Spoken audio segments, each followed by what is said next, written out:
Gather around. It's time for the show to begin. Ladies and gentlemen, this is... Hey everyone, my name is Jason. Hi friends, it's Desiree Josen. Alright, there were so many matches this year that were just too much. So this won't be a shocker because we've had a handful of really awesome matches that we just can't stop talking about. How many times have these guys fought? Like it's been quite a bit. I've been saying this all year. They're just so great to watch. We saw the heel turn coming, and then when it happened, nice and bloody, both dramatic and beautiful. You are now entering the ring with Chutes and Ladders podcast. Chutes and Ladders, WWE Spotlight, Charlotte Flair. What's going on, everyone? My name is Jason. Hi friends, it's Desiree Josen. All right, last week we had the spotlight on the men's Royal Rumble winner. This week we have the spotlight on the women's Royal Rumble winner. And quite frankly, one of the greatest accomplished women's wrestlers already in WWE history. What are your initial thoughts, Des? You're definitely right. She is very decorated and, she is just a natural athlete that comes from a very famous last name. So, but she's definitely put in the hard work for it. And, her return was very mixed, which I don't think that they were expecting, but I love it because it just brings a lot of heat and just a lot of up in the air, I guess, deep, like we don't know what's going to happen now. Wow. So, yeah. No, for sure. All right, so the first topic we're going to go over is her career, and I actually pulled these stats up. So she won the Women's Championship 6 times, the SmackDown Women's Championship 7 times, NXT Championship twice, Women's Tag Team title once with Asuka, and then the Divas Championship once. Mm-hmm. And she was a 2-time Royal Rumble winner, headline WrestleMania, and she's young. This is crazy. She's super young.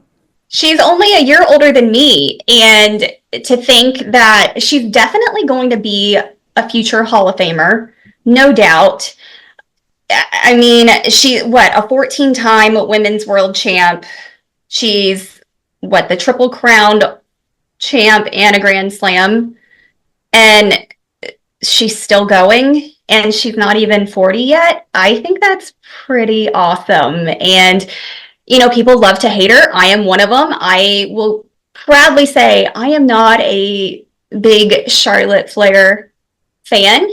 However, I will acknowledge she's really good at what she does. And so if that makes her a good heel, so be it. Yeah, absolutely. All right. We actually have brought in some new categories for these spotlights. First question we have to ask is she good on the mic? What do you think about that? I watched a couple of old promos, and even still now, there is something, I'm going to be honest, I don't think she's the best on the mic. I don't think she flows very well. I do think she is good at smack talking and her rebuttals, and she can really piss some people off. And she just says the wrong things, but they're just so right. And she brings the heat. So it's kind of, I don't think she's the best, but she's not the worst per se. But she's not my favorite on the mic. I actually have the same exact sentiment as you. I was going to say she's solid. There's some times where she'll have you cracking up. Now she's playing the heel role. I think she needs more work as a heel, to be honest with you. Like, there's definitely there's much better ways she can draw heat. But overall, I wouldn't put her as the best, but she's definitely, I would say she's solid. She's not awful. No. Okay. Yeah. So then the next question we have is, how is her in-ring work? Oh, she's solid. She's super athletic. She does gymnastics in the ring. She's a former volleyball player. I mean, her father's Ric Flair, so of course he's going to have very athletic children. And she is full-blown muscle if you look at her, and she's very statuesque. She stands tall at 5'10", so she can really, if she wanted to, she could take on some guys and really tear them up too. But yeah, there's no doubt she is a powerhouse and a threat in the ring. Yeah, 1,000,000%. I think her in-ring work speaks for itself. The figure eight is a very hard move to do. She does it with ease, just like what you said. All of her previous accolades for being a volleyball player. I mean, I don't know if she's officially, but she's definitely unofficially a fitness model because she has zero body fat on her. But yeah, she can fly around the ring. She's technically sound.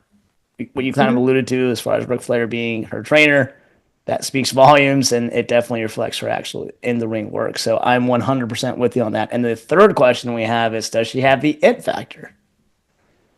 Yeah, I think she does. She has the look. She has the physicality. She can talk. And she's got the longevity. She's consistent. She's been in this for 10 years. And, anytime that she leaves for an injury or just for some time off, she comes back with even more heat. So she still has it even after 10 years and immediately going after, a title shot at Mania, of course. So yeah, I think that's a no-brainer. 100%. That's what ultimately will put certain wrestlers over, whether you're male or female. She definitely has it. I think that for the foreseeable future, she's going to be in that main event spotlight.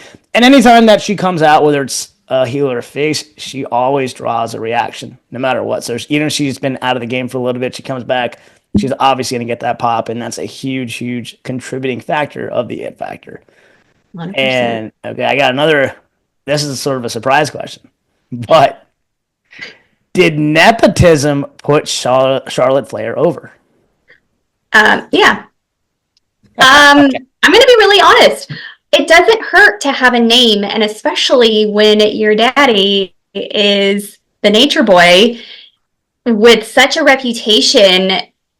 I mean, you couldn't help but think that that's helped push her along. Granted, I'm not saying that's 100% why she's in the position that she's in right now.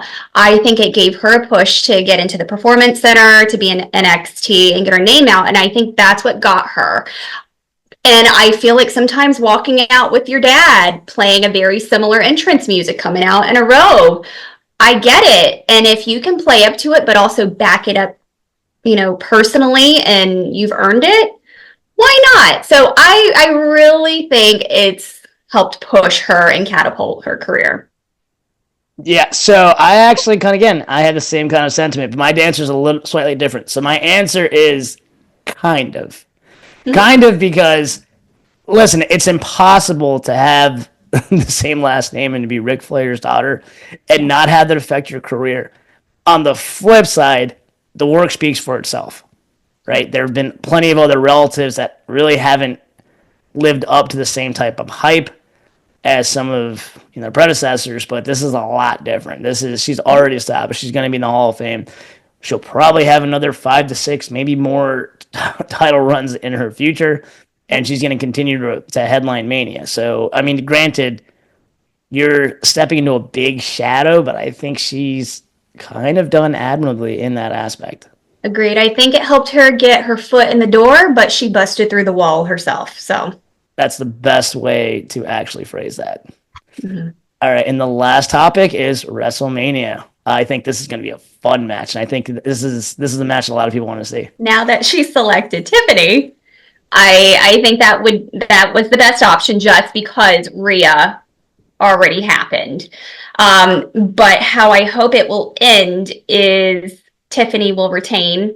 Tiffany will be put over even more. And I think the crowd and the fans would enjoy it more to see Charlotte lose. That would get a bigger pop to see her lose at Mania, knowing the response that she got from her entrance at Rumble and immediately winning and walking into a title shot. So I would hope that Tiffany would really tear up Charlotte. Yeah, I don't know what the result's going to be. The only thing that I'm actually really looking forward to as far as this particular match is I really hope they put over, they really have some really high spots that focus specifically on both women's athleticism, because they're both they're both gymnasts, they're both They both have just the athletic prowess to really kind of put each other over. I think we're going to see some really fun spots. Absolutely. That's the thing I was excited to see is both of them to go at each other and then do like a backflip and then fly off and do whatever. It's just going to be a really fun spectacle. Yeah, 100%. All right. That actually wraps up this episode. What are your thoughts on Charlotte Flair? Please DM us at the Shoots and Ladders. Like always, please like, share, and subscribe both on YouTube and Spotify. Once again, my name is Jason. I'm Desiree Josen. All right, until next time, have a blessed day and a blessed week. Bye, friends. Shoots and Ladders. Follow us for more content.